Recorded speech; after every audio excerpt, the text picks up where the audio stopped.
Hello, everybody. My name is Zerduku, and welcome back to another book. But unfortunately, I have some bad news. I cannot get my other headphones to work, and so therefore, you're not going to hear me after this. All you're going to hear is my sister reading the story. And I just hope when I say something, she can repeat it into the microphone so people are not like, "What? What the fuck is he saying?" Like, I can't hear. I can't hear anything, if you know what I mean. So, anyways, here's my next horror scary story for this year's Halloween. Be with you in a sec. Play.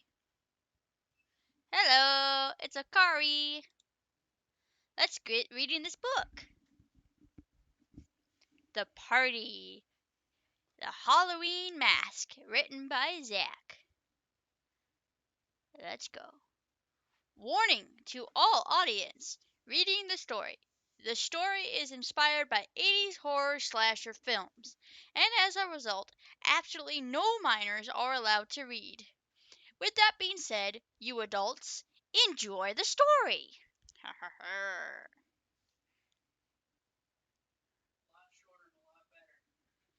October. Around 10:30 p.m., a man that goes by the name of Joseph is sitting in a fold-out chair watching the late news in his house. With an aggressive divorce and shared custody of his teenage son, Billy. Oh god, why does it always have to be a kid named Billy? Anywho's, let's go. Joseph finds himself washing away his tears with alcohol. Okay. Upstairs on the second floor, Billy wakes up to go to the bathroom. In later news, the police force has yet to capture the October killer, said the lady on the news on the television. This October killer is truly a slippery individual. And what makes it so much more complicated is he only seems to kill during the month of October every year. After that, he seems to disappear, which makes it even more difficult to catch him, said the chief of the police during an interview with the media on the television.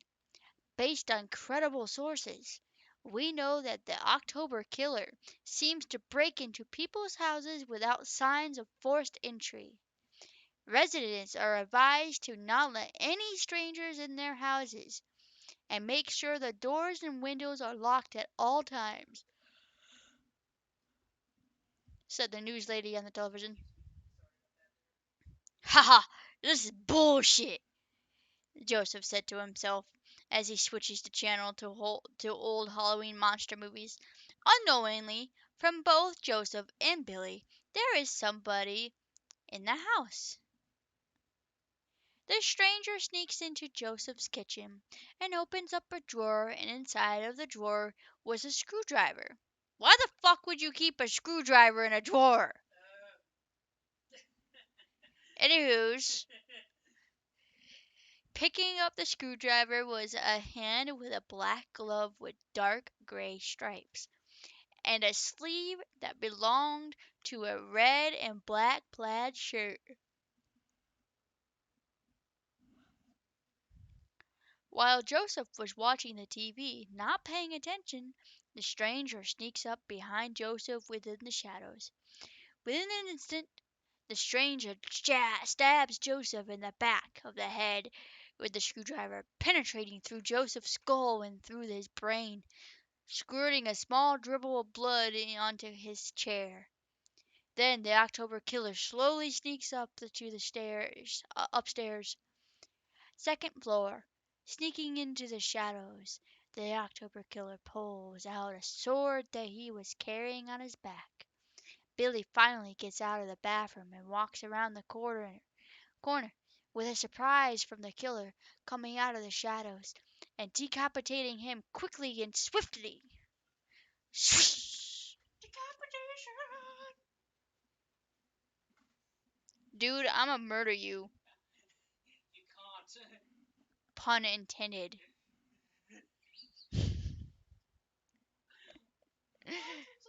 I've just killed my brother with laughter. Not actually killed him, the police officers. Back the hell off. Still alive. Shush. Anyways, back to the damn story.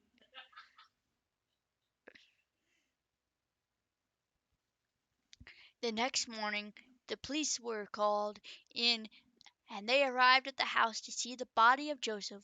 The house was dripping with blood all over the place. Stop fucking yawning.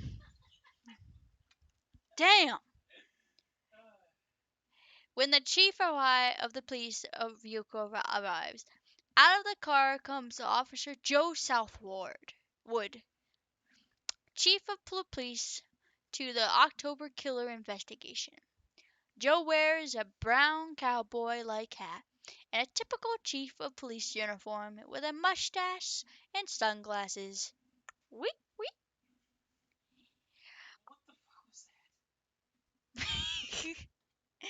That was the mustache.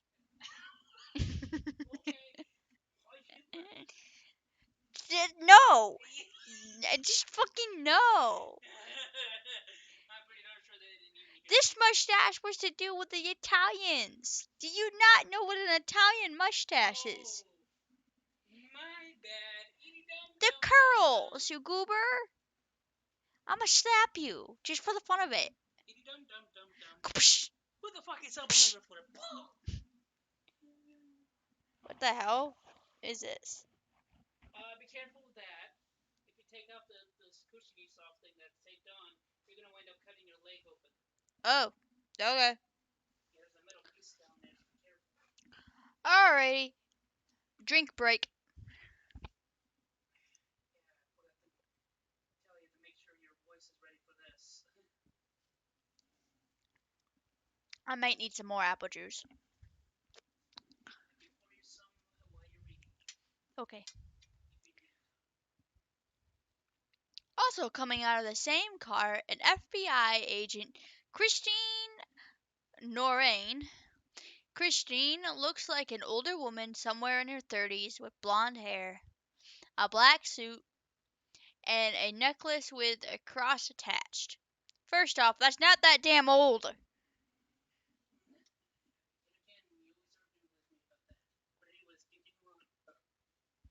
Both Christine and Joe have been assigned to the October killer case.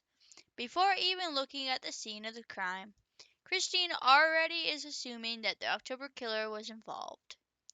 Both Christine and Joe enter the building and they see Joseph's body still in the chair with a screwdriver sticking out of his head. Dripping from the second stair balcony is lots of blood indicating another victim has been killed. However, nobody has been recovered yet. So, what have we got? I can't sound like a guy, okay? That's because you're a girl. I know. Don't even try. Shush. I only have my best guy voice, okay? Fair enough. Ask. Try not to laugh. Shut up! Asked Joe, your two-way police officer taking notes. Well, from what I understand, this man named Joseph here didn't show up for work, so his coworker came to check on him as well, said the officer as he turns his head, looking in the other room where an African American woman is crying. Boo-hoo! Boo-hoo! Wow. You have no sympathy whatsoever. I do, just not for people that I don't know.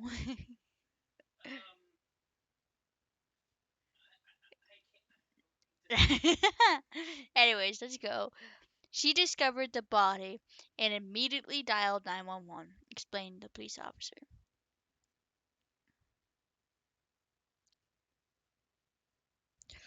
So, the lonely man got screwed in the back of the head, and what about upstairs? Asked Joe. Christine was already upstairs looking around and saw a trail of blood leading into a dead end. Christine walked downstairs and up to Joe. While this is definitely the October killer's doing, said Christine with confidence. What makes you say that? Wait, no. What makes you say that? Responded Joe with sarcasm. As usual, dead parents and missing dead child, responded Christine, shrugging her shoulders. So who's our missing victim? So who's our missing victim? Asked Joe. Well, according to her, Joseph had his son Billy over for the weekend for custody reasons, explained the officer. Well, if Joseph was divorced, maybe we can get some information about him and his son. Have the paper sent to my desk, explained Joe. Christine immediately walked out of the building with a heavy sigh. Officer Joe followed Christine out of the porch of the building. What's the matter? Asked Joe with a non-noticeable feeling of care. Excuse me. Didn't expect that. I'm sorry, people. You know, those papers won't amount to any good information. So far, the October killer's victims have no relation. The only pattern is that the missing bodies are everywhere, anywhere behind 12 to 17 of age,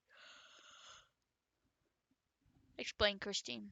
Joe wanted to say something, but he has grown tired of chasing this killer. The October killer has been at large for 6 years, and through all that time, Joe and Christine have been trying to catch this killer. It doesn't help that the town of Pinewood occupies over 700 acres of land with a population of over 400 people. That's actually pretty small for a town.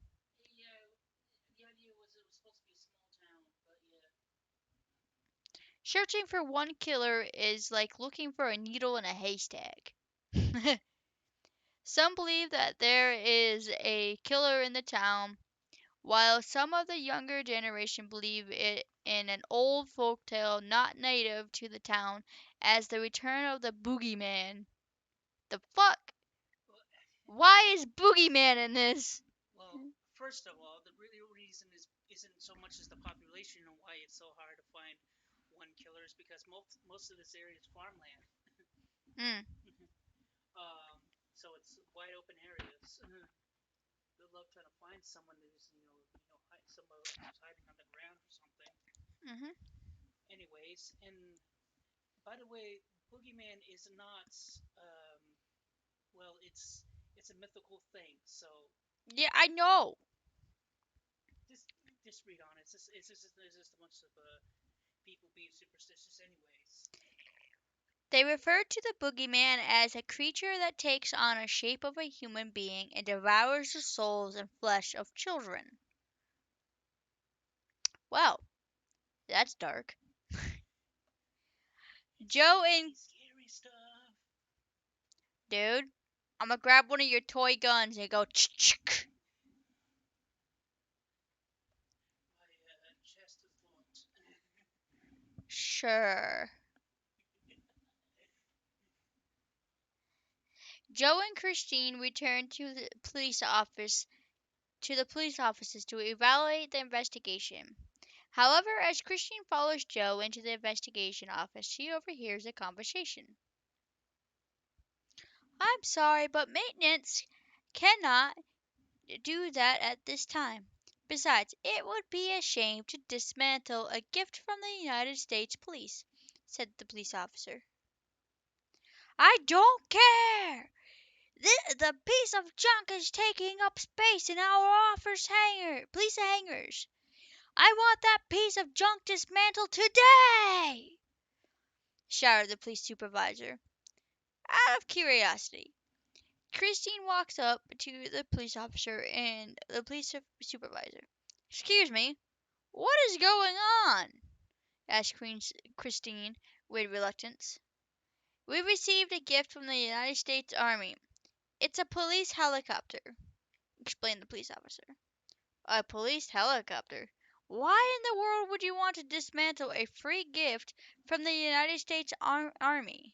Asked Christine. More like an overkill machine. It's a police helicopter with two missile launcher mounts, each able to fire four different rockets, explained the police supervisor. That sounds Breaking badass, to be honest. Christine looked confused about the situation because she did not know how to respond. I mean, if you have a rocket launcher that is attached to a helicopter and it was specifically made for the police, you could use that to find your fucking killer. I'm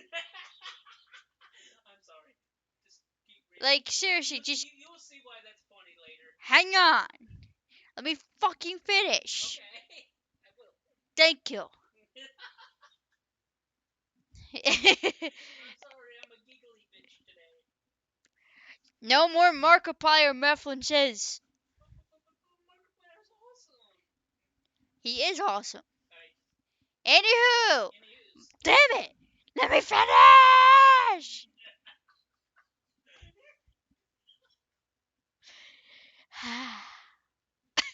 My throat. Uh, you could go up in the helicopter and then take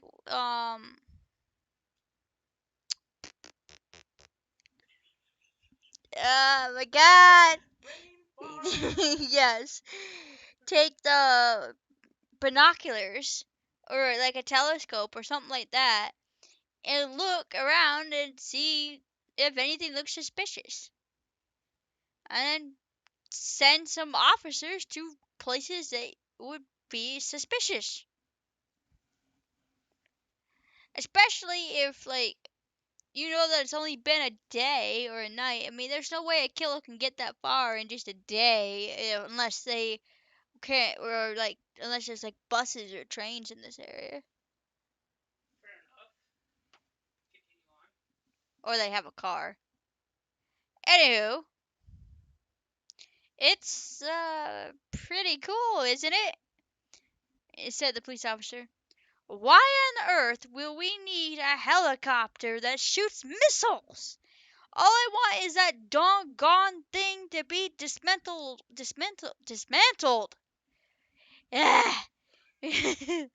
Because it's taking up space, explained the police officer.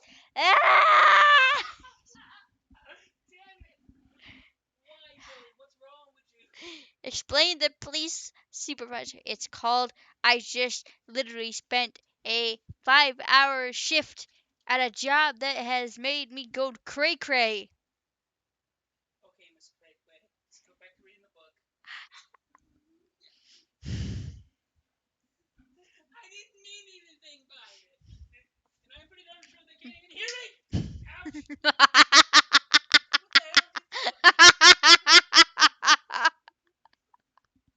What the hell did you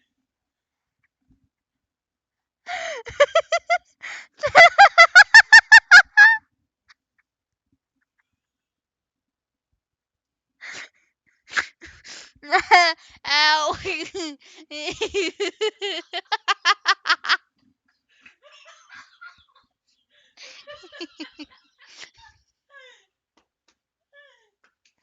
I'm sorry, guys. I'm so sorry. I threw a cap at him and it smacked his leg just right that it just made a perfect sound and it was just perfect for that instant.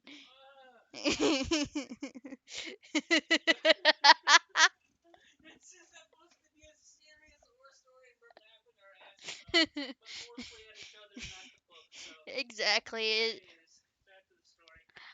I hope you guys seriously enjoy this sibling rivalry like I'm stuff sorry you that we guys can't do. even hear me, but that's But yeah, someday maybe we'll have to make a video of just us being assholes to each other.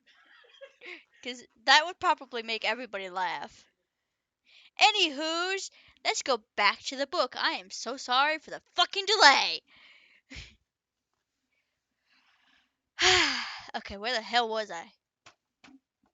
Oh, right here. But the maintenance is already busy dealing with our plumbing problems. Ew. your mind decided to go into disgusting places. explained the police officer. Eventually, both the police officer and the police supervisor began to argue again. Christine felt like that she was a third wheel in the conversation and just walked away. I mean, if they kept arguing about it, I would have, you know what? Never mind. My brain doesn't want to work. Meanwhile, coming to her school is a teenage African American girl riding her motorcycle. She wears a black leather jacket with spiked shoulders, and she has dark brown, smooth, short hair tied in up to a ponytail with a red headband. Damn! Okay, nice. Yeah, we'll go with that. He said coolest character ever. And I just said, yeah, we'll go with that. Okay. Anywho, her name is Veronica Wolfenstein. Why does that sound so damn close to Frankenstein? You know, I don't. Well, Stein has been used, can be used in different ways. So, I know, I'm picking on you. so honestly, it doesn't really matter. It's invalid. Question.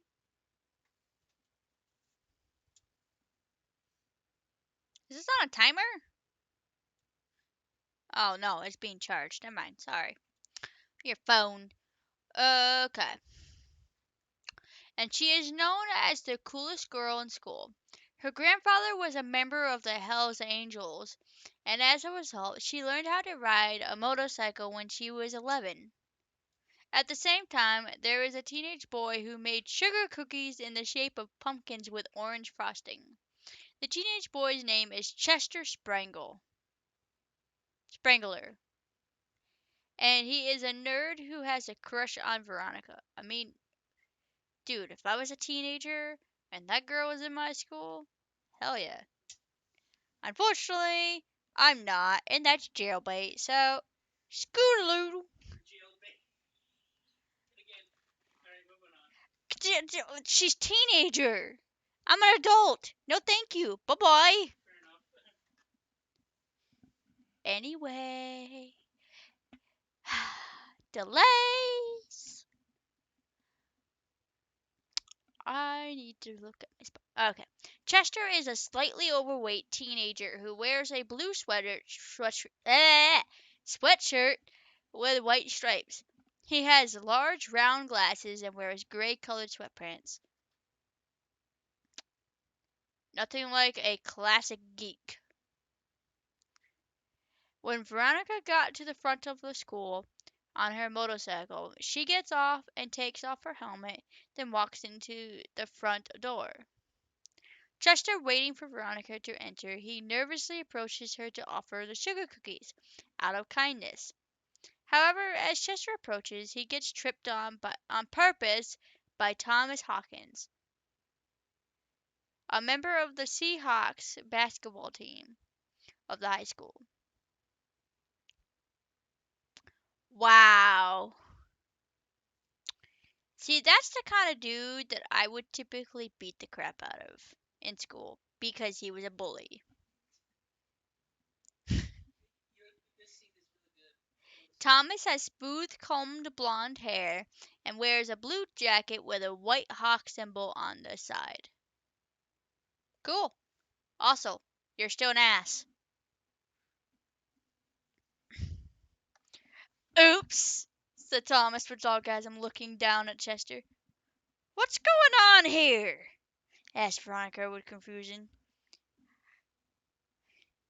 Nothing. It's just Thomas having fun, responded Clara Goldfield. Claire is a cheerleader for the high school and she's also dating Thomas. Claire has long blonde hair with blue sparkly makeup on her eyes. She wears a red and white high school uniform. No response to this, otherwise I know a lot of people that would be hating me right now. Oh, jeez. You hate these characters so much. No, I just don't particularly like cheerleaders in movies or books because, well, if anyone has seen them, they act like total idiots and preppy assholes. Yeah, fair enough. That's understandable. That does not mean that real life cheerleaders are assholes, okay? It's Nobody come at me for that. in real life, it's more complicated than that. Anyways,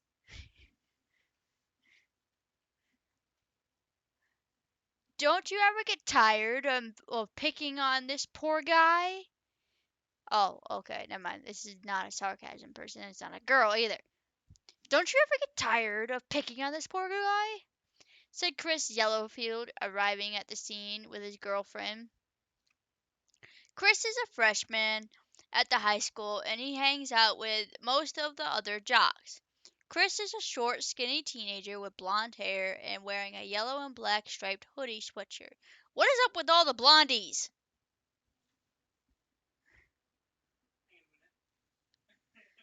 Blondies, I mean blonde heads. No? Yeah, I know. Okay. I think there's only 3. I'm making sure I didn't fry your brain with my terminology. Yeah. Now that I think about it, yeah, there are a lot more blonde-haired characters than I thought. My bad. I is now out. Zerduka will refill Tilly's drink. Thank you. I really do appreciate it.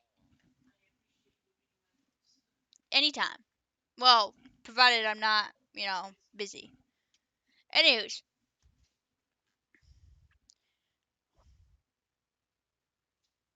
Hey, Chris!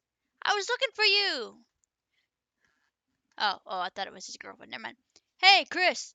I was looking for you, said Thomas with excitement, ignoring what he just did. Chester gets up off the floor, brushing out the dust off his sweatshirt. At the same time, Veronica picks up the crushed box of cookies. Did you make these? Asked Veronica. Yes, Chester responded nervously. So how are things between you and Chris, Libra? Asked Claire. Just fine.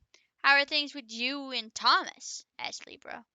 Libra Rue is a short, skinny teenager with brown hair. What? Libra? Now you're making me mess up. Libya. Libya? Yes. Libya Rue. Okay, sorry. And ponytails. Alright. She wears a black t-shirt with a cat face on the front that says meow on it with a black skirt. She likes to wear black. Nice. I love black. Libya, Libya, Libya, Libya. Libya. Thank you. Is a freshman just like Chris. The two of them met here at the high school and they immediately fell in love with each other. Oh boy. Love at first sight. Those relationships usually never end well. You would think. They don't, typically. Not in real life. But in fantasy, we can, make whatever we want. Anywho. Moving on. So anyway, Chris, I was going to have a Halloween party tonight since my parents are not home. Do you want to bring your girlfriend with us so we can have some fun? Asked Thomas as he gives Chris an orange paper invitation. Chris looks at the invitation for a second. Actually, I have a better idea. Why don't you invite Chester? Asked Chris. Oh, God. Now, why in the world would I want to do that? After all, these two invitations are for you and your girlfriend. Chester is all by himself, explained Thomas. Well, you did just knock him down to the ground, and I think because of that you should apologize by giving him the invitation, said Chris. Thomas looked at Chris with a little bit of anger. He's a nerd and does not belong at my parties. Oh, God, said Thomas. Veronica overhears the conversation and then quickly walks up to Thomas. Yes! Badass bitch! Yes! This be me. If I had the confidence, anyways. Says who? Shouted Veronica with anger. Yeah, says who? Said Chris, staring at Thomas. Thomas looks at Chris with anger. Ow! I crushed my finger!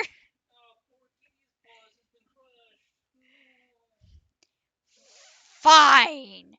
In that case, give him the invitation, said Thomas as he shoves the invitation into Chris's chest. Then Thomas and his girlfriend walk away. Chris walks up to Chester and gives him the invitation. Here you go, said Chris with a smile. Chester happily accepts the invitation. Why? Dude, just. Okay, seriously. You get bullied by this a-hole all the damn time. Now you're gonna accept an invitation to a party at his home. In hindsight, I just realized that was kind of stupid, but it's part of the plot, so go with it. The only reason why I'm bringing this up is because anybody that's ever been bullied knows if you go to that bully's house, there is now no more witnesses, and you don't have any buddies there to protect you. So if you know, you filled my glass a little too high.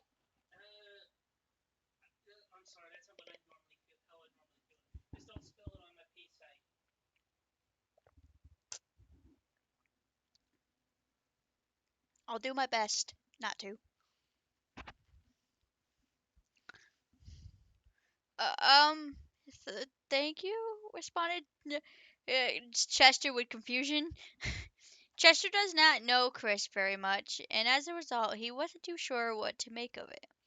That night, Chris is in his bedroom at home, sitting alone with headphones yeah, plugged on into his cell phone, listening to music. All of a sudden, Chris gets a call from his girlfriend. Hello? Asked Chris, listening to the call through his headphones. Hey, Chris! My parents are going to a Halloween convention and they won't be home for at least a few hours, give or take. Can you come over? Please come over? Asked Libra. I'm gonna keep saying that. Libra.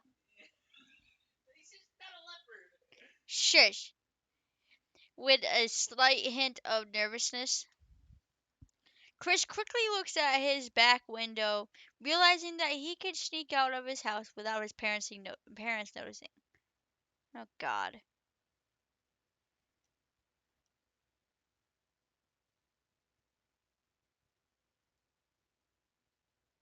Yeah, sure, responded Chris with a slight hint of enthusiasm.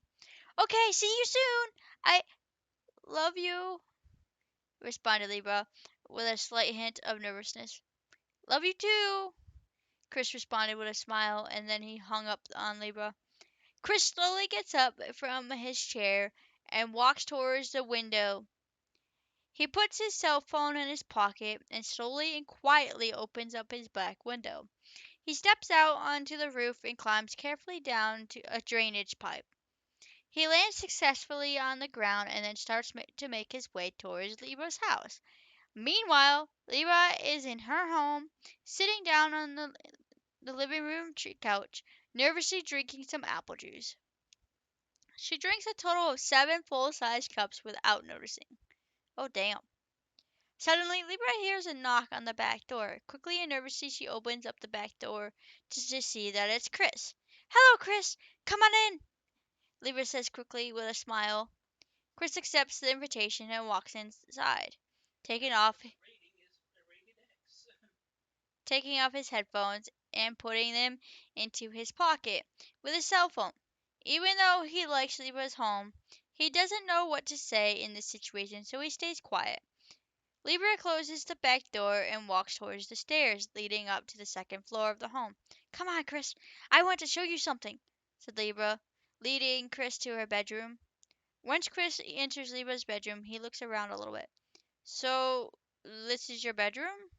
Asked Chris without thinking.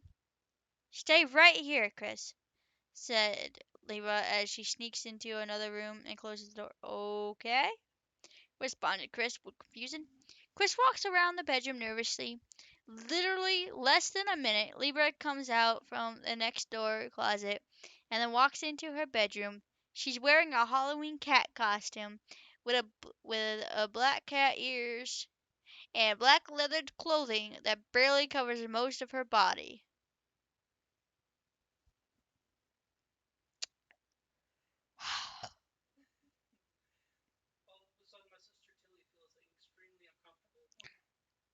Yes, that's why I'm not picturing this on a teenager. I'm picturing it on an adult, which is very fucking hot. On an adult, not on a child. On a child, it's gross. They're still underage. I don't give a crap if they're even a week before their 18th birthday. They're still considered a child.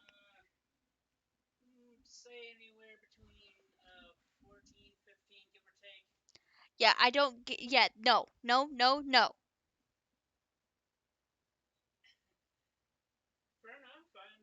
I don't look at people that way unless they are at least 20 years old.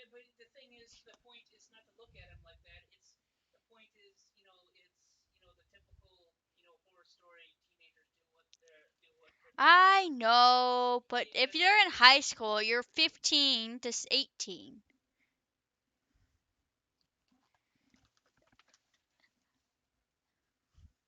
14 is middle school.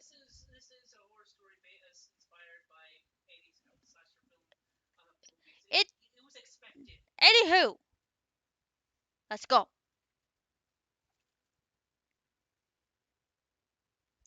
Uh, when Chris sees this, he is so shocked about what he sees that he doesn't say a word. Do you like it, Chris? Asked Eva in a nervous sexual pose. Yes, said Chris, walking nervously around toward her. Soon as he puts his hand up to touch her boobs, he hesitates and stops. Can I? Said Chris, holding his hand still just barely away from her boobs. Oh, God. Leva nervously nods her head yes, and as a response, Okay, yeah. He rubs his hands over the black leather bra. As he's doing this, both Chris and Libra's eyes lock and they kiss each other without thinking. Chris's teenage hormones reacting to this situation make him take off Libra's bra, revealing her chest. I'm gonna leave it at that. Even though Chris is unaware of the current situation. Why would you be unaware of the current situation, Chris? You are doing this. Anyways, yes, it does feel like an error. Anywho, Liba smiled at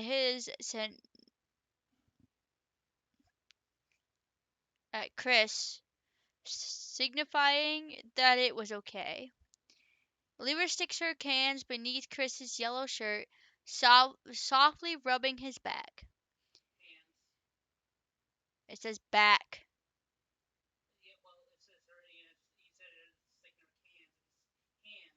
Yes, beneath his shirt.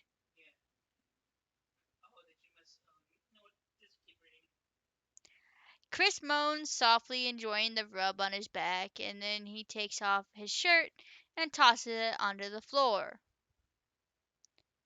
I just messed up where the fuck I am. There it is. Libra walks up to Chris. Why would she walk up? She's already there. And kisses him again and leans carefully onto her bed. Leans him carefully onto her bed. While Libra stands back up, Chris takes off his pants and underwear and tosses it onto the floor. Okay, it has now become officially rated R.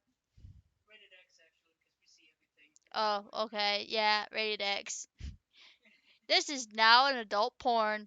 Well, I did warn the audience beforehand, no minors. So it's fair. Anywho, Libra also takes off her leather panties and then crawls over to Chris. Oh shit, okay. I'm gonna say that she crawls on top of him. Yeah, basically. Libra then sits down her crotch directly onto Chris's crotch,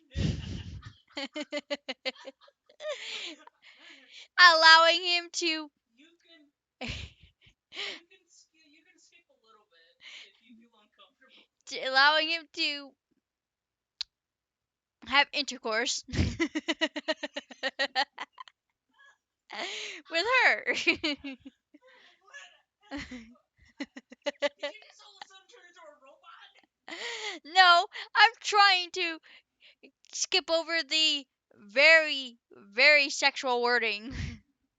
Okay? When she does this, she moans happily with pleasure. Oh God! He does get interrupted though, so Error. Error. Tilly's brain has been fried.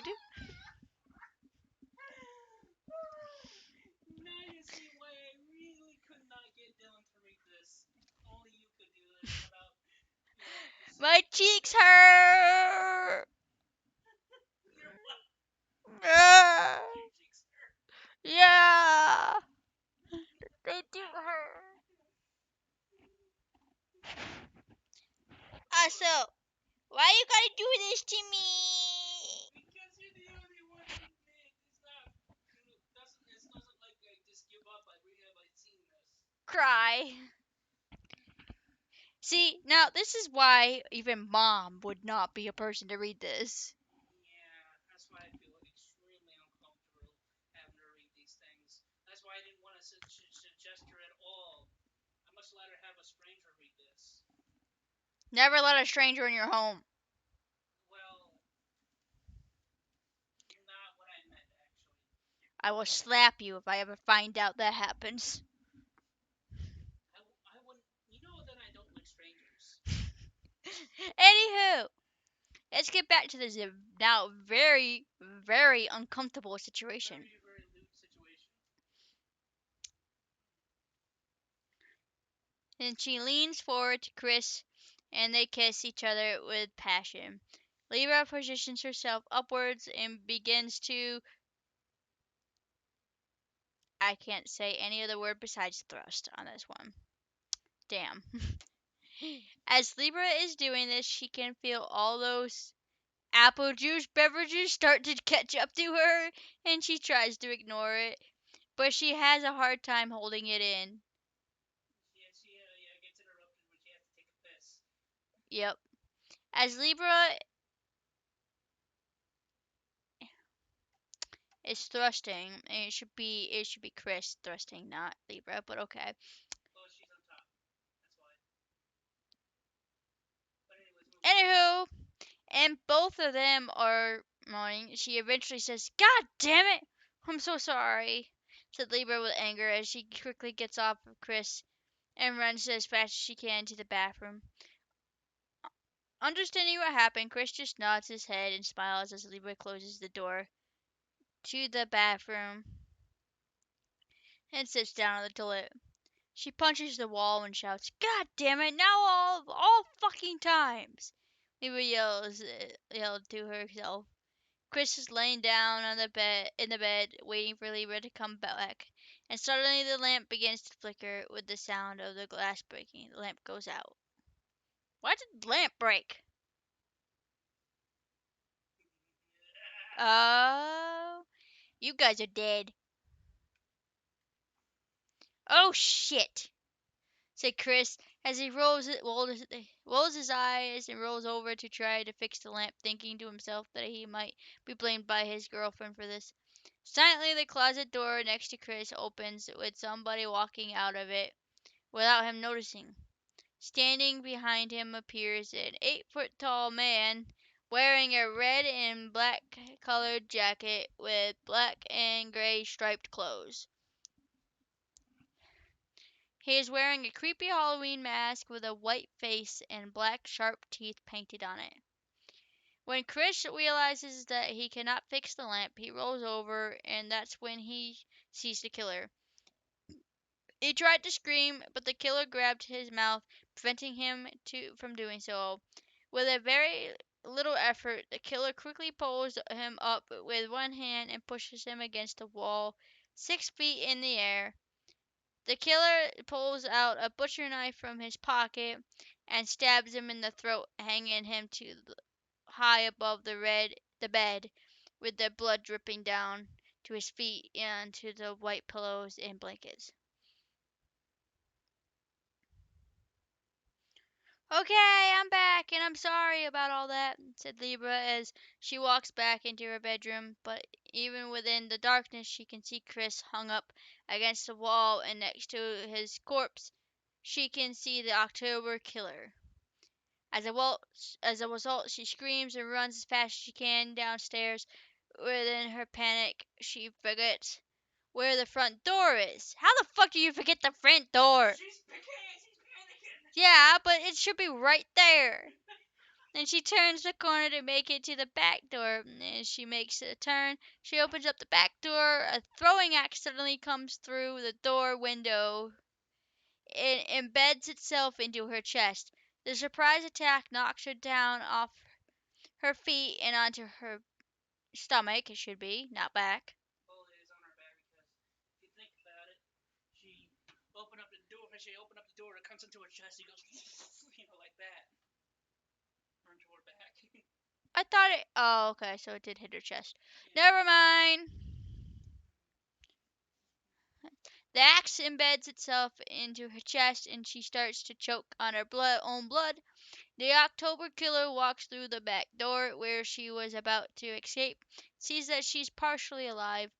The killer looks over to the door frame to the left and he rips a piece of glass from the broken window and stabs her in the throat, killing her.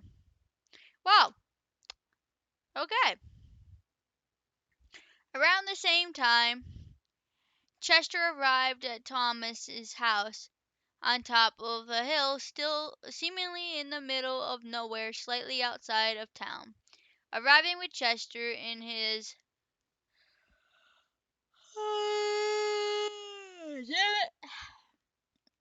Chester arriving with Chester is his best friend Robert Pickett, who is a red-headed teenager with square-shaped glasses and a yellow and red plaid shirt. "So, is this the place?" asked Robert. "I don't know. I've never been here before," Chester responded. "Why did you want to come to this party anyways, Chester?" Robert asked politely. Before Chester could even say anything, he was interrupted by the loud noise of a motorcycle arriving. The motorcycle stopped abruptly near them, and taking off her helmet is Veronica. "Hey, boys!" said Veronica as she hangs up her helmet on the motorcycle. Chester smiles as she walks by him. "Now it all makes sense," said Robert as he rolls his eyes. I just realized how funny that was, even though I didn't mean it to be. "Well, look what the cat dragged in," said an imitating voice. Both Chester and Robert turned around to see two jocks, jerks, sorry, that are from the Seahawks basketball team. The one who spoke was Zach Jago. Jago. Jago is an over 6 foot tall African American teenager wearing the school's basketball blue jacket. Standing next to him is his best friend Marcus Bullock, who is a muscular white teenager with black short hair wearing the same basketball uniform. Yeah. Yeah, what are these guys doing here? Did you dudes come to the wrong party?" said Marcus with laughter. At the same time, Thomas and Claire walk out of the house to greet the visitors. "Hey, be nice to these boys. Chris invited them," explained Veronica. Okay, everybody, there is a basketball court in the backyard and plenty of room in and outside of the house to party. Also, there's plenty of free alcoholic beverages in the refrigerator. With that all being said, let's party! Explained Thomas. After a little bit of excitement of being there to party, everybody went inside Thomas's house. Chester and Robert immediately saw that there is a really old chessboard near the fireplace. Yeah, yawn. They sat down to have a game with each other. At the same time, Veronica turns on some heavy metal music where she starts dancing and drinking alcohol. Hell yeah! Although it would be better with some Green Day. Anywho, Jago and Marcus also dance to the music and start taking shots. Oh God, nothing ends well with shots.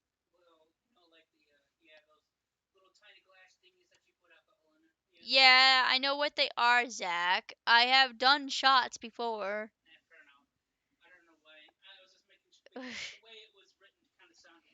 Although I will have to say I don't actually like shots. Anywho, I don't know what you see in her, said Robert as he makes the first move with his pawn. You don't need to understand. All I want from you is a little bit of encouragement because I'm nervous, explained Chester as he moves his knight. Robert did not know how to respond to what Chester said, but he moved his rook, silently thinking to himself. As you know, Robert, I've never been to a party before or been as deeply in love as I am now, said Chester as he moves his pawn 2 spaces. Well, I don't see how much help I can be. I've never been to a party neither. And you know that I never had a girlfriend ever in my life, said Robert, looking at the chessboard, trying to think of his next move. I'm not asking for wisdom. All I'm asking is for you to be my friend, Chester responded. In response, Robert smiled and then moved his pawn. Okay, Robert responded with a smile. Meanwhile, Thomas and Claire are sitting at the kitchen table drinking alcohol. You believe Chris invited these 2 nerds to my party? Said Thomas as he takes a large gulp of moonshine. Do you know how potent moonshine is?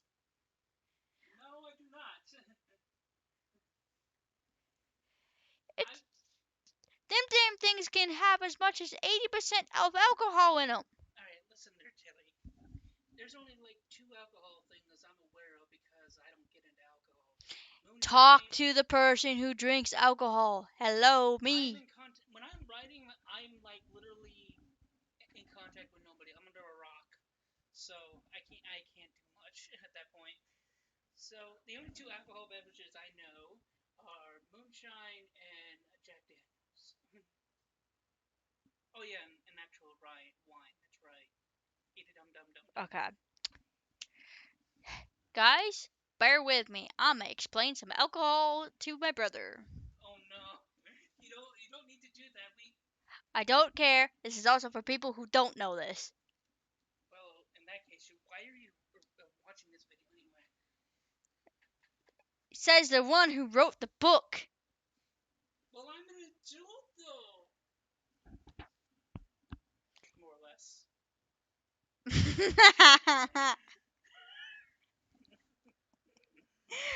Sorry, guys. Bear with me. Okay. There's beer. That is that's the stuff Oh that yeah. really isn't all that alcoholic at all. Then you have your wine coolers, which again is only 8% alcohol. That don't really get you drunk. Then you have your stronger shit, which would be liquor, rum, and whiskey. Mhm. That stuff, depending on how much you put into your drinks, can get you drunk pretty fast. Moonshine is one of the most potent alcohols there is. Now that I think about it, Claire and uh, Thomas do get pretty drunk. So I weirdly not knowing, it kind of almost makes sense. Almost. Well, considering that he said that he just took a large gulp of moonshine, Yeah, he's really gonna be wasted. I'm gonna give him about 30 minutes of that hitting him, and he could be on his ass real fast. Well, let's say that you remember that whole scene with Libya and Chris, right? Well, they get so drunk that they make their way upstairs and start, doing the deed. So we're back to doing that again. But believe it or not, that is the last one in this book. Why do you make me read this? Because you're the only one who can handle it. I know it. Remind me to murder you later. Why are we bringing the Three Stooges into this?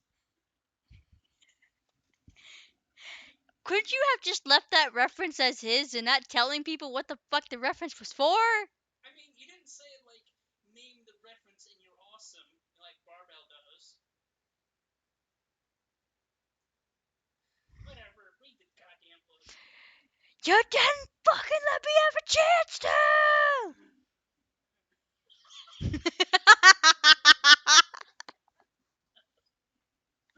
I'm sorry. Oh my god. I'm sorry, people. I'm really, really sorry.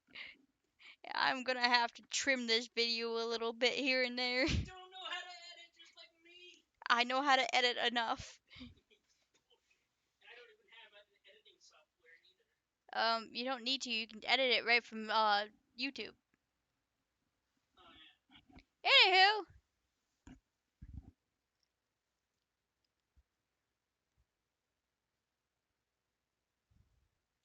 it's not like Chris gave you much of a choice, Claire responded, taking a heavy shot of moonshine. Oh god. You two and the moonshine, you guys are gonna be both on your ass fast. Normally, yes. But because of my ignorance, no. Well, now you know. Because I fucking explained it. No.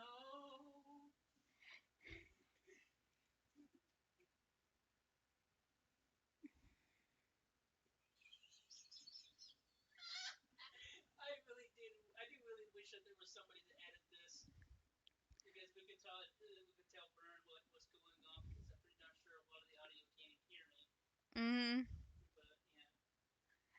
You know, with my father being a famous basketball player, he pushed me into the whole being a jock thing. To tell you the truth, I don't really care about those two nerds if they're here at my party. I just gotta keep up with this ridiculous jock act, said Thomas, looking extremely drunk. Well, at least he's drunk. Yeah, I do actually do remember them being My wasted. mother is a model and my father is a rich businessman. Both of them pushed me to be a cheerleader and pushed me to date you. Because of that, we have to put on this act.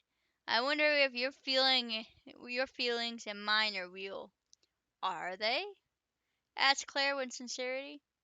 With this life being a lie, the one thing that is not a lie is you, said Thomas. Shoot me. As he reaches for Claire's hand and holds it, looking sincerely into her blue eyes. Claire kisses Thomas, and when they finish, she looks into Thomas's eyes. Do you want to get out of here? Asked Claire with a tipsy smile. Oh, fuck. I don't want to read. At least I don't want to read the sex parts. Eh. I love torturing my sister. But I didn't actually realize that this would actually bother you. Normally this doesn't. Yeah. Oh! I love how much that made you jump. Yes, success. Vengeance!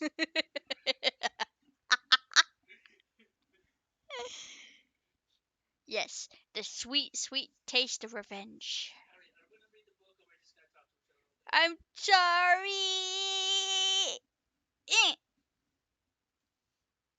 Eh. Eh. Just an extra just cause. As a response, Thomas nods his head yes with a smile. Both Claire and Thomas walk upstairs into his bedroom and lock the door behind them. At the same time, everybody else walked out into the backyard. After Claire locks the door, they begin to kiss each other with passion. Thomas takes off Claire's pink jacket, revealing her purple bra with flowers on it.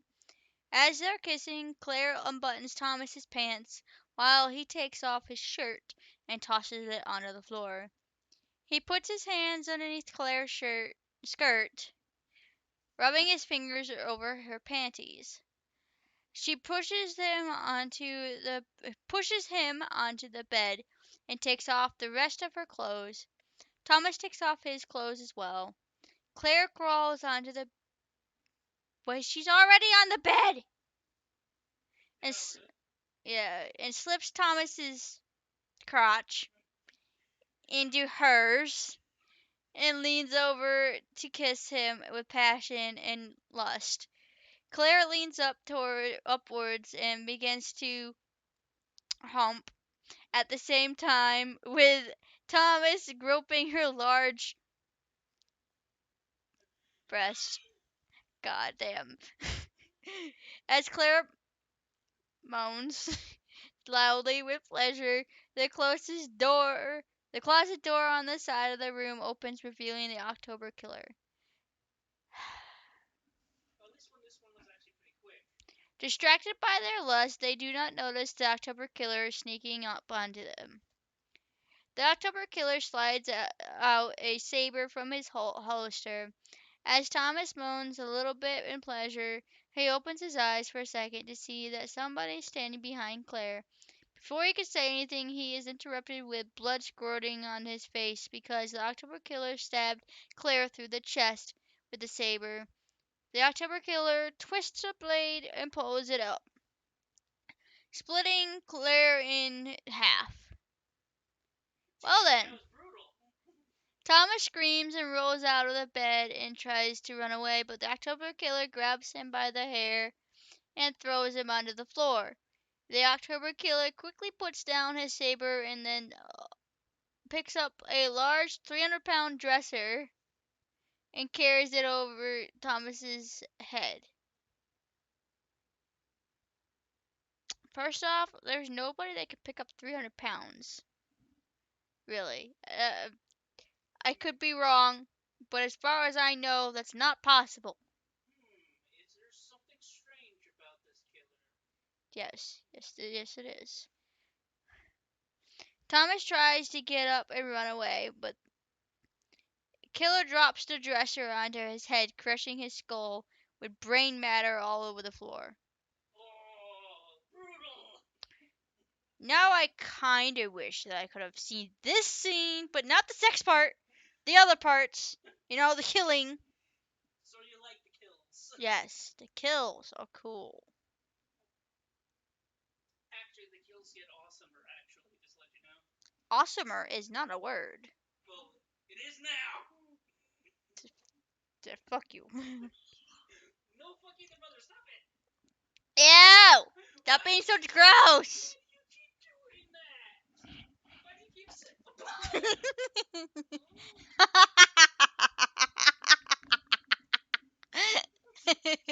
Please, can I have that back? That's my lipstick. It's black lipstick that I can't even use because it doesn't look good. It's cheap. Ah! It's a crown.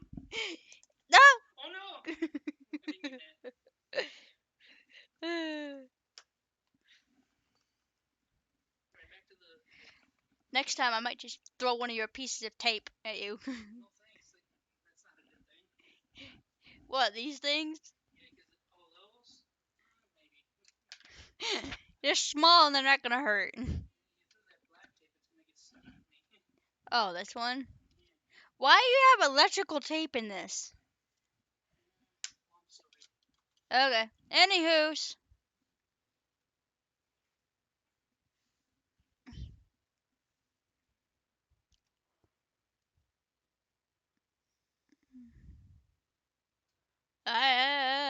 lost my place. You probably have to read the sex stuff.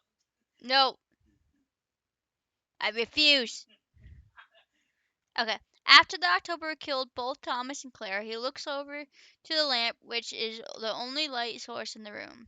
He grabs the lamp and pulls it out of the wall socket and throws it across the room. He easily picks up both of the corpses, walks into the dark shadow of the wall, and phases through it. Okay then. Something strange about this killer. Shush back there! Meanwhile, outside in the backyard, Veronica notices there's an old dirt bike track that has never been used. She decides to show Chester and Robert some motorcycle tricks. At the same time, Marcus and Jago are playing what they call hot shot, a basketball game where it's sort of like horse, except every time they get a clear shot into the basketball hoop, they take a shot of alcohol. Wonderful.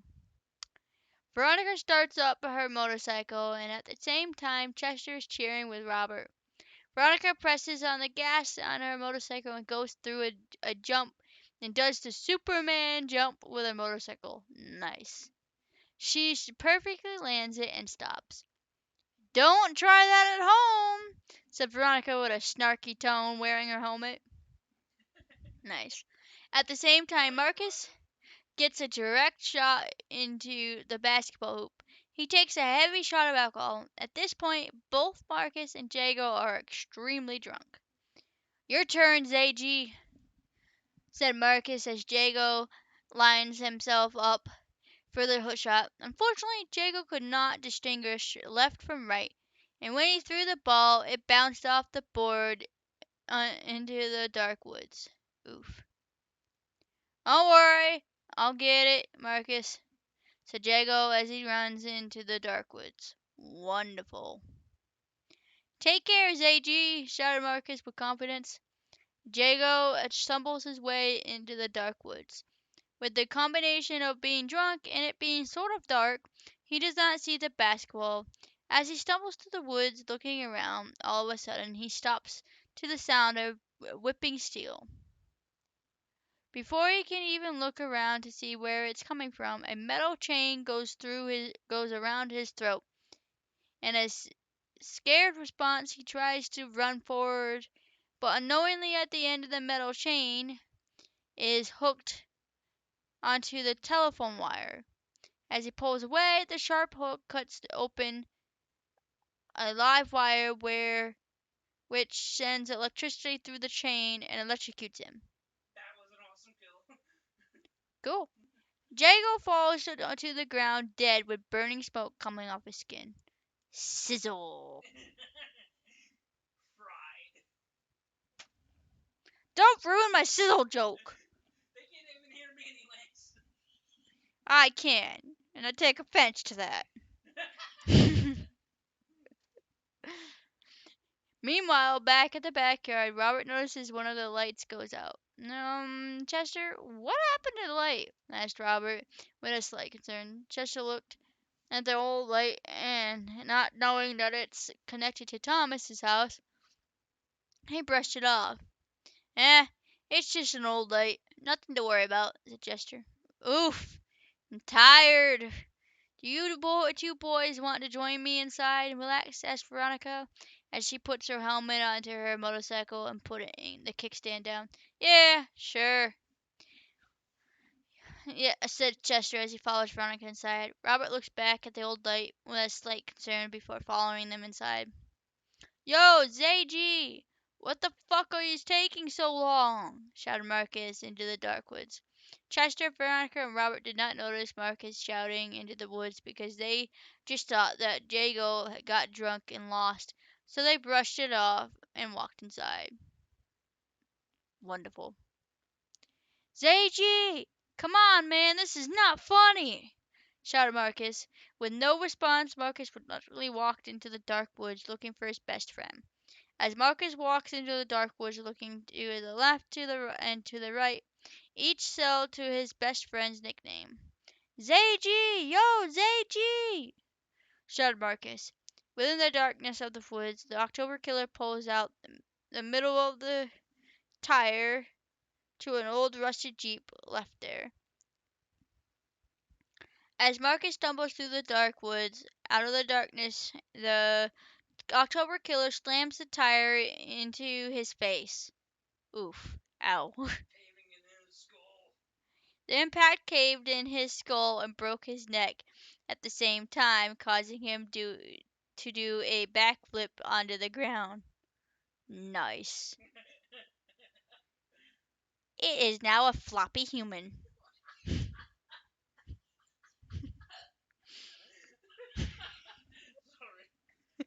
Instead of a floppy banana, it's a floppy human. That's the point.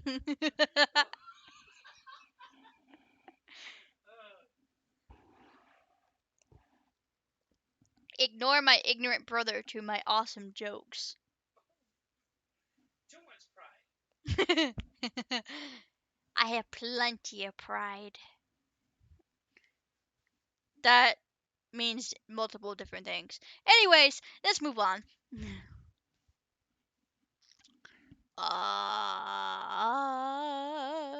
The October killer tosses the metal tire lightly, but it was still with enough force that it bounced off the ground 20 feet into the air and lands into a nearby river. Splash! The October killer grabs Marcus's corpse and drags it into the shadows where they fade away. Veronica, Chester, and Robert enter Thomas's house. However, all the lights are out. What happened to the lights? Asked Veronica with concern. It's probably just something wrong with the generator. I'll go downstairs and fix it, said Robert, and said confidence as he pulls out a dim flashlight. Realizing that means that he will be alone with Veronica, Chester felt slightly happy and nervous. He stared at Veronica's thin, firm body for a while with his teenage hormones active. Hey, what are you staring at? Why are you staring? Asked Veronica. Oh, sorry, nothing, said Chester as he looks away and walks over to the couch to sit down. Robert goes down the stairs to check the generator. He walks down into the nearby pitch black basement, only able to see less than a foot in front of him with his flashlight. When he reaches the bottom of the stairs, he looks to the left and to the right. He finds the fuse box on the wall to the left. He walks up to the fuse box and opens it. Unknowingly, the October killer is with him in the pitch black dark. The October killer takes a bone saw out of an old toolbox near some rusty tools. He looks inside the fuse box to see that the light to let you know there is power going through is not on. God damn it, said Robert. As he turns around, and to his surprise, the October killer was down there with him. Before he can react, the October killer uses the bone saw and shoves it way into his skull. As blood drips down his face and onto the floor, he falls to the floor dead. Slightly earlier, Chester gets before left alone. Nervous being left alone with Veronica and decides to check on Robert. Chester walks down the stairs and sees his best friend on the ground, dead, with the October killer standing over his corpse. Oh shit! Chester cried out loud. At the same time, the October killer turns to see him before he begins to run upstairs. October grabs a shovel that was leaning against the wall and gives chase. Okay. Chester runs into the living room where Veronica is. Veronica, we have to leave, shouted Chester with a plea and fear. Chester, hold on, what the fuck is wrong? Asked Veronica, pulling Chester. No time to talk, look! Said Chester, pointing to the October killer walking at a fast pace towards them with murderous intent. Holy shit! Ah! shouted Veronica, with as both her and Chester run out the back door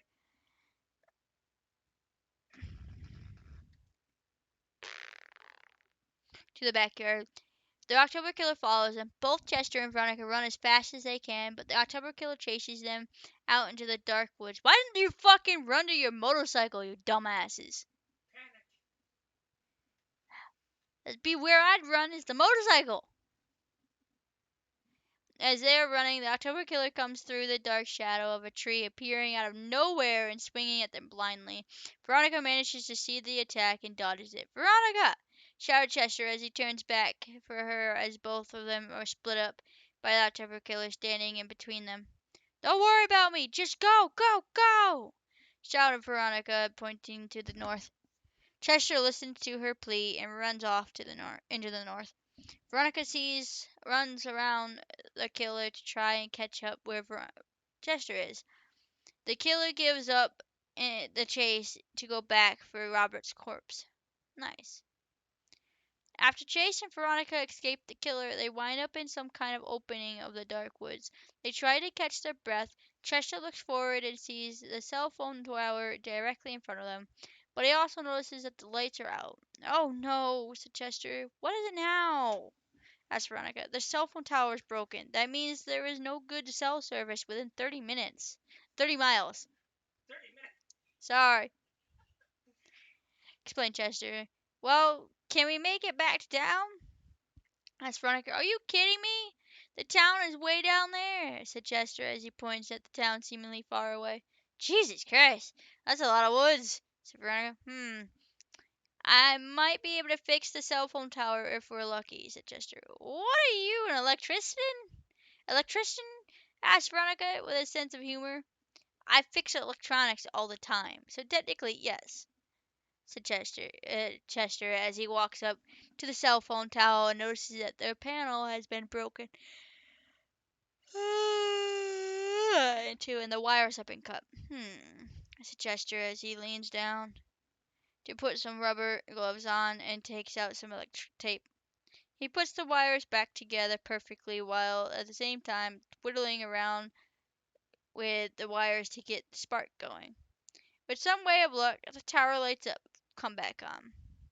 "Okay, now it's time to use a cell phone," said Chester as he pulls out a cell phone and looks at and waits for a buzz to show. "And we got service," said Chester as he dials 911 immediately. "911, what is your emergency?" a nice lady on the phone said. "Hello, we are out in the woods away from Thomas's house, which is 113 Walker Street. There is a killer coming after us," said Chester with worry in his voice. "Okay, police are on the way," said the nice lady. Meanwhile, back at the police station, Christine is in her office going over papers. "Agent Noreen, we got a call from somebody saying that someone is trying to kill him. It could be our October killer," said one of the deputies. "Very good, deputy. Get Officer Joe. We need to get to the site immediately," said Christine. Meanwhile, at the coffee shop, there is a police officer named Officer Floyd. Oh, God. Walking out to deliver to his partner and soon-to-be wife, Officer Rose. Officer Floyd is a 6 foot tall, muscular man with blonde hair and green eyes. Officer Rose is an African American woman with black hair and bright red lipstick on. Okay, normally I don't ask this, but why is in this town there's a lot of African Americans? Oh, okay. I'm not a racist person. I'm sorry to ask this. I was just curious because my brother doesn't typically add this many in a book.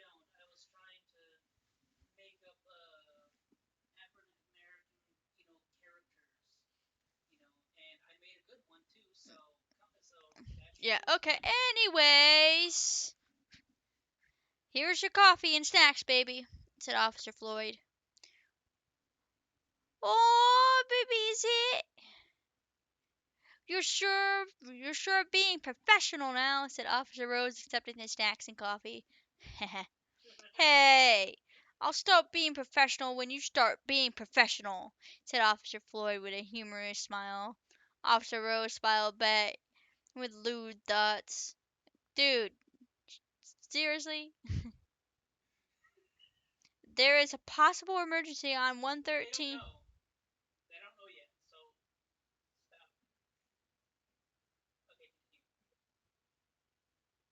I was reading. There is a possible emergency on 113 Walker Street. Any personnel near that area? Over. It's the lady on the radio. Roger, this is 111 responding to the call. Over. Officer Rose responded. Officer Rose turns on the sirens and makes her way to the location. Meanwhile, another police officer is in his car patrolling the park. His name is Officer James. Officer James seems like a overweight cop, but he's actually muscular underneath his uniform. He's bald and is the type of person that doesn't usually play well with others. Oh. As a result, he doesn't have a partner. Attention! We have a possible emergency on 113 Walker Street. Anybody available? Asked the lady on the radio. Roger, I'm nearby. I'll check it out. Over, said Officer James as he turns his sirens and makes his way to the destination. Meanwhile, back with Veronica and Chester, Chester was relieved to hear that the cops were coming. At the same time, Veronica glances to the left and sees the October killer in the distance going into an abandoned steel mill. Hey, Chester, look, said Veronica silently, pointing at the killer. Chester looks to see the killer dragging Robert's corpse into the building. What is he doing with my best friend's body? Asked Chester. I don't know, but we need to know what's this about. What's this about? Said Veronica, sneaking off towards the steel mill. Wait, are you crazy? Wait up, Veronica, said Chester, following Veronica. Yes, I already know what's coming.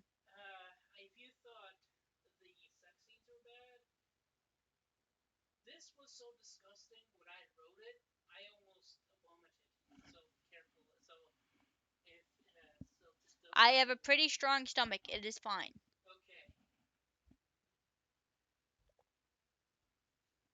But because of this, for any of those people out there that don't have a strong stomach when it comes to very detailed, disgusting scenes, please make your way out of this video. Bye.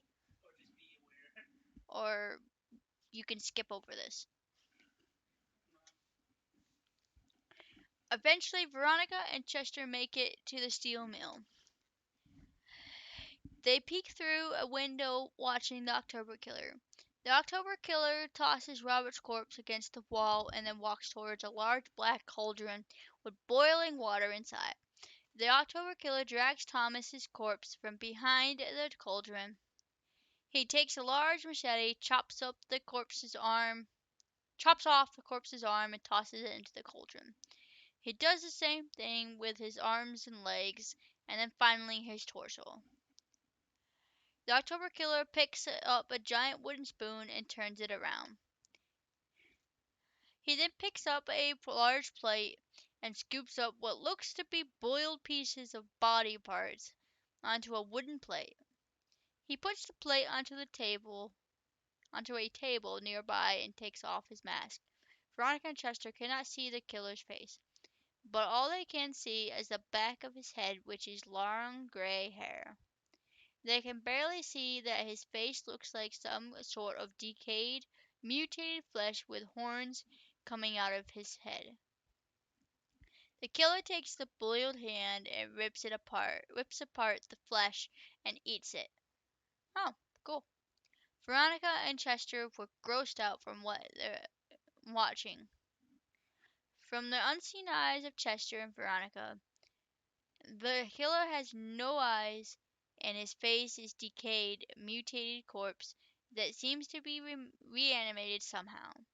It has maggots, worms, and all kinds of different bugs crawling in and out of it. A large python slithers out of the killer's non-existent eyeball and got in the way of eating his food. The killer picks up a butcher knife to chop off the python's head. He then rips the python out of his skull and eats the raw snake guts. Ew, but okay. I mean, it's fine. I've seen worse, but it's still fine, I guess. Anyways, continue. Chester could not help but turn away and puke. Okay. The killer heard the sound of barfing and smashed his own lantern to take out the light. Chester, are you okay? Asked Veronica O'Connor. Yeah, I'm okay, responded Chester. The October killer reaches for his mask, puts it on, and then grabs a machete as Veronica is rubbing Chester's back in comfort. She hears the sound of heavy footsteps walking out of the building. Oh shit, I think he heard us. Come on, let's go, said Veronica, guiding him towards Thomas's house. And she can see in the dark distance police lights reflecting off the building. Okay, said Chester. As he composes himself and starts running normally. As they get a good 20 meters away from the killer exits the building and sees them running away. The killer then starts to chase after them. Meanwhile, three cops arrive at the scene. As they exit the police cars, the chief of police vehicle also arrives. Both Chief of Police Officer Joe and Agent Christine exit the vehicle. Chief, what are you doing here? Asked Officer Dream. Never mind that. You three check the entire building from top to bottom, said Officer Joe. Yes, sir. Officer Rose said Officer Rose as her and the two officers walk into the building. If this is the October killer, we need the SWAT team here immediately, said Officer Joe. They have already been notified, but they won't be here for another 3 hours. In the meantime, we have to find the ones who called us, if they're still alive, said the agent, Christine. Meanwhile, Veronica and Chester are running for their lives away from the killer. They can they've been consistently keeping at a steady distance away. Come on, keep running! Come on, keep running! Shouted Veronica. I'm starting to run out of breath, said Chester, trying to keep up with Veronica. They managed to make it to the backyard, and Officer James was walking out of the back door, looking around when he saw them both running towards the house. You two kids! Duck or get out of the way! Shouted the Officer James as he pulls out his police standard pistol. Veronica runs to the left out of the firing sight, and Chester runs to the right out of the firing sight. Officer James gives off two shots. One shot directly hits the killer in the chest, which his heart should be, and the other one right where his lungs are. However, the shots didn't even faze the killer. Being pissed off by being shot at, the killer turns his sights at the Officer James and walks at a steady pace with murderous intent. What the fuck? Said Officer James as he gives off another two shots. One hits the killer near his neck bone, and the other one hits in the kneecap. As each bullet hits the killer's body, maggots and other disgusting insects ooze out of the bullet holes. Nice! As the killer approaches James, swinging his machete at his head, James dodges every attempt by the October killer. Nice. The October killer pulls an umbrella out of a conveniently placed bucket near the table on the porch and grabs James by the shirt. He then shoves the umbrella down James's throat upside down, releasing the umbrella inside his body to rip his inner organs into pieces. Blood begins to shoot out of his nostrils and eyeballs as he falls to the ground dead. Now that was awesome. Sound like they found us, the son of a bitch, said Officer Joe as he opens the trunk to his car and pulls out a 12-gauge shotgun and a shoulder belt of shotgun shells and runs inside. Wait, I'm coming too, said Agent Christine as she pulls out her pistol with a silencer on it. The October killer's like, suck it. With the umbrella. I'm sorry to say that. Hearing the gunshots, both Officer Rose and Officer Floyd run as fast as they can outside. At the same time, the killer turns his sights on Chester and starts walking towards them. Oh, fuck my life, said Chester as he runs away. Free!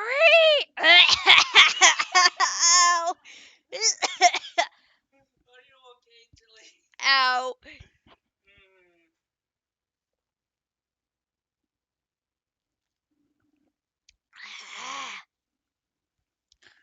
Freeze! Shouted Officer Floyd as he comes out of the back doors, aiming his pistol directly at the killer's back. The killer stops and pulls out a throwing axe from his pocket. He turns around and throws it at the same time that Floyd gets off. 2 shots but to the killer's chest. Not only do the shots not even phase him, but Floyd is instantly killed with a throwing axe at the skull. Nice. Okay, I'm just curious. Okay, so it's okay. Well, you can see the page things. Do you even know where you left off? Up here.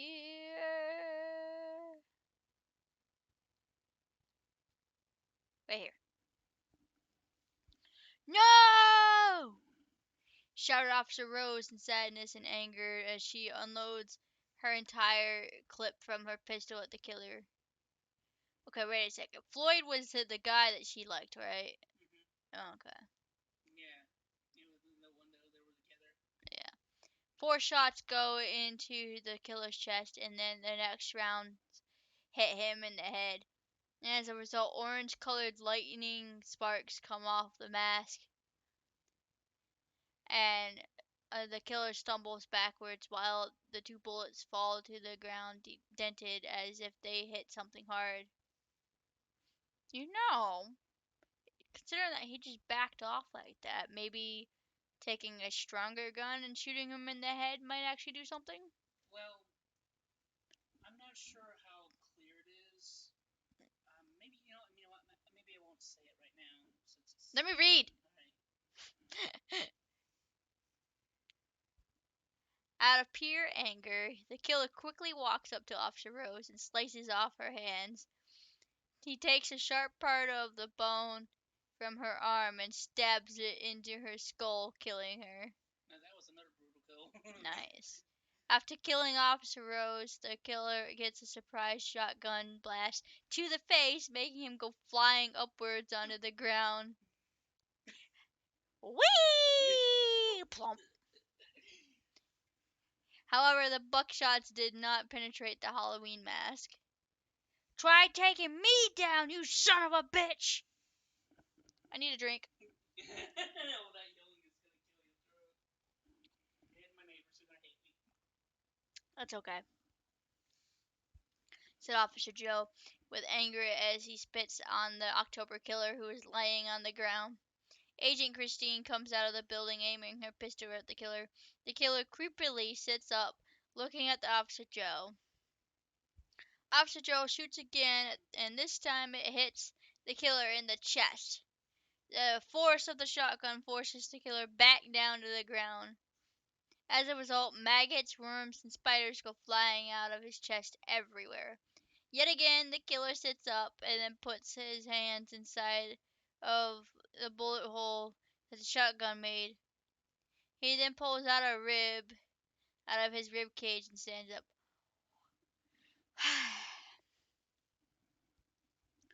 Why won't you die, you stupid son of a bitch? Another drink. Stop!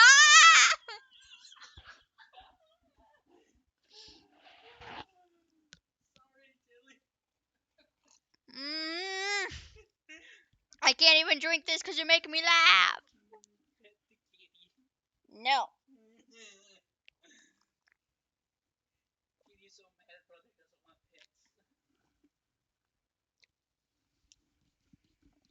Anyways.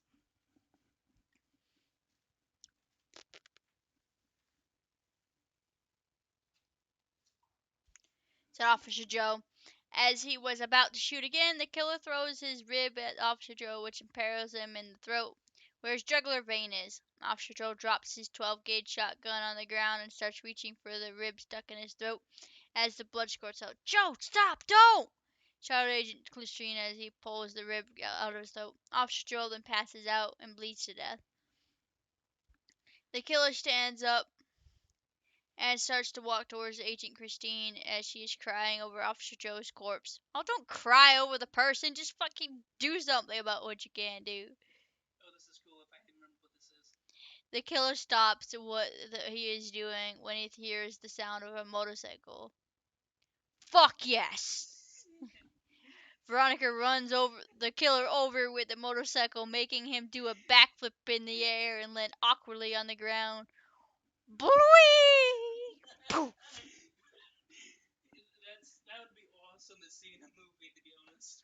Honestly, I don't know if this is to do with my autism or what, but like I could picture that. I literally just pictured that.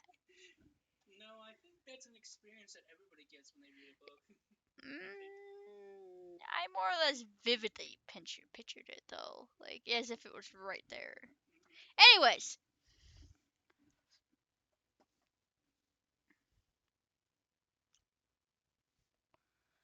the fall breaks the killer's arms and legs.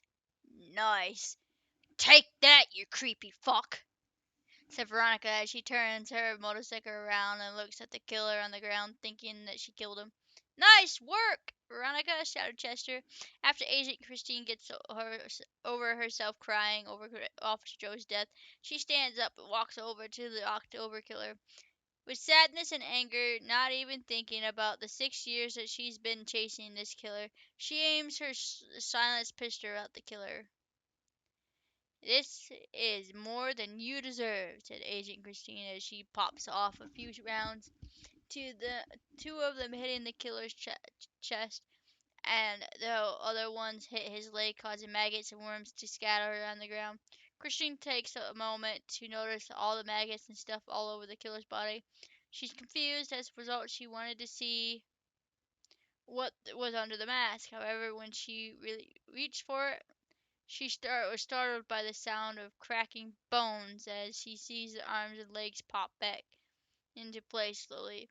The killer begins to move again. Realizing that the killer is still alive, she looked at both Veronica and Chester. Get inside the house now, shouted Christine without question. Both Veronica and Chester run as fast as they can to get inside. They lock the door behind them and they stumbled around the living room in fear and confusion. What the hell is that thing? And why doesn't it die? Shouted Christine. I don't know, but I know I hit that thing with full force of a motorcycle. I peeked at my speed monitor and I was going approximately 25 miles an hour. It should be dead, explained Veronica in fear. Well, what do we do when it comes back to finish this job? Shouted Chester with confusion. Christine took only a second to think and remembered something. Can you lead the bastard to the bridge? Asked Christine. What? Why? Asked Veronica. However, before Christine can answer her question, they heard the sound of the killer trying to open the door. No time to explain, just do it, shouted Christine as she runs to the front door, heading right straight for the chief's car. What do we do? Asked Chester. Veronica took a moment to look outside and remembered that one of the police officers had a 12-gauge shotgun. I have an idea, but you need to trust me. You need to follow the police officer. You cannot run as fast as me, shouted Veronica in fear. Okay, shouted Chester in fear because at the same time the killer breaks the door with his bare hands. Ow, my ear. Veronica runs as fast as she can, picks up a large steel trophy off the shelf, and throws it at the killer. Hey, stupid head! Catch me if you can! Shouted Veronica as she runs towards the window and jumps through it. The killer follows her. She lands on the ground, but a few glass shards go in her arm, and she pulls them out one by one before running around the house. She quickly grabs the 12-gauge shotgun and begins running away. Ouch! Fuck! Why do I get myself into these things? Veronica said to herself as she was running, trying to ignore the pain from the glass shards that were in her body. The killer reaches into his back, pulling out two sabers, and begins chasing Veronica down. Yes. Meanwhile, Chester and Kirsten were in the chief of police car and stopped at a hangar near the police officer. Wait, what are you where are you going? Asked Chester as Kirsten was leaving the police car. Don't worry, I'll be right back. Stay in the car, said Kirsten. What about Veronica? Asked Chester. Don't worry. If she does what she's told, she will survive. I promise you, said Christine as she runs inside. Luckily, there was a pilot already inspecting the copter. Hey, are you a pilot? Said Christine as she shows her FBI badge. Yeah, why? Asked the pilot. This is an FBI emergency. Pilot the helicopter to the Pines Bridge with no questions asked, said Christine. Okay, said the pilot with confusion as he readies the helicopter up and flies towards the destination. Alright, guys, I'm sorry, but I need a break for a little bit. Just a little bit.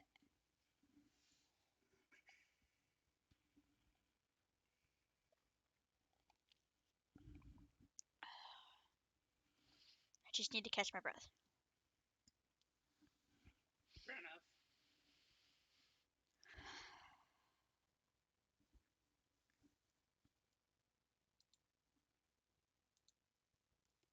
Alright, sorry for the mild break, and just needed some time to breathe. Alright, here we go. Meanwhile, Veronica is running away from the killer, leading him into the Pines Bridge. To slow down the killer, she every now and then turns around to fire the shotgun. Some of them miss and some of them hit the target.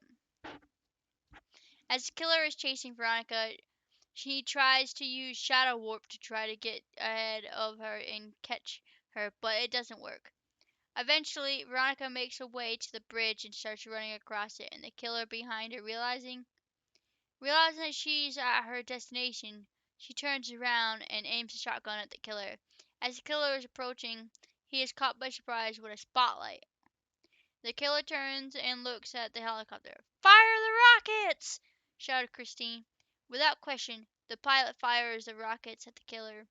The killer then explodes with his head flying all over the bridge and landing into the water. Maggots and all kinds of creatures like snakes, spiders, and worms land all over the place, and some of them got onto Veronica. Ew! Fuck life, said Veronica, trying to brush the worms and maggots off her clothes. Nice work, Veronica, said Christine through the microphone of the helicopter. Helicopter. Veronica responds with a thumbs up and a smile. Meanwhile, a Halloween mask floats ominously. Huh? The Halloween mask floats ominously in the water. The end. What did you think there, Tilly, about this one? That was good, but I'm gonna fix this. This is gonna bug me. No, no. Thank you. Okay. Everything all good? Okay, so what did you think of this one compared to Vengeful Spirit? This was pretty good. Although I could have done without the sex parts. Well, it was inspired by, those 80s slasher film thingies, so it was kind of expected. So I don't know what you guys think, but you can leave your thoughts down in the comments. And please like and subscribe. And this is Zerduku signing out.